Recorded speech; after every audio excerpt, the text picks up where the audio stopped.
Hi hello నమస్తే welcome back to our channel Sanvika 234. ఈ రోజు అయితే మేము మినీ అరుణాచలం టెంపుల్కి అయితే వచ్చేసినాం. అదేంటి మినీ అరుణాచలమా, అది ఎక్కడ అనుకుంటున్నారా?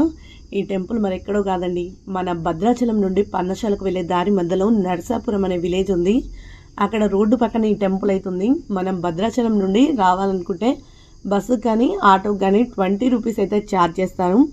ఈ టెంపుల్ అయితే చాలా ఫేమస్. ఎందుకంటే ఇక్కడ ఒకటి కాదు రెండు కాదు, ఏకంగా 1008 సహస్రలింగాలతో పాటు 12 జ్యోతిర్లింగాలు, స్ఫటికలింగం, మరకతలింగం ఇలా అన్నీ కలిపి ఒకే చోట 1048 శివలింగాలు అయితే మనకు దర్శనమిస్తాయి. అంటే ప్లేస్ అయితే చూడడానికి చాలా బాగుంది. ఈ శివలింగాలను అయితే లాస్ట్ మంత్ మే 19th అయితే ఇవన్నీ అయితే ప్రతిష్ఠించారు. ఇక్కడ మనం ఈ శివలింగాలకు మొత్తం అభిషేకాలు కూడా చేసుకోవచ్చు. అభిషేకానికి 10 రూపీస్ ఛార్జ్ టికెట్ అయితే ఇస్తున్నారు.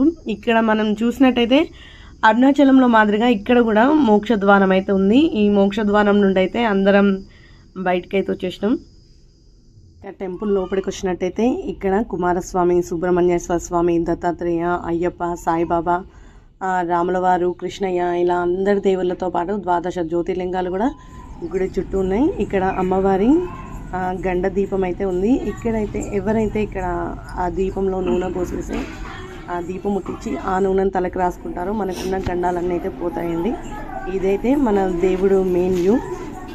ఇక్కడైతే రోజు నిత్య అన్నదానం అయితే పెడతారు. ఈ టోకెన్స్ కూడా టెంపుల్లోనే ఇస్తారు. అన్నదానం మాత్రం టెంపుల్ అవుట్ సైడ్లో అయితే పెడతారు. వీడియో మీకు నచ్చినట్లయితే లైక్ అండ్ సబ్స్క్రైబ్.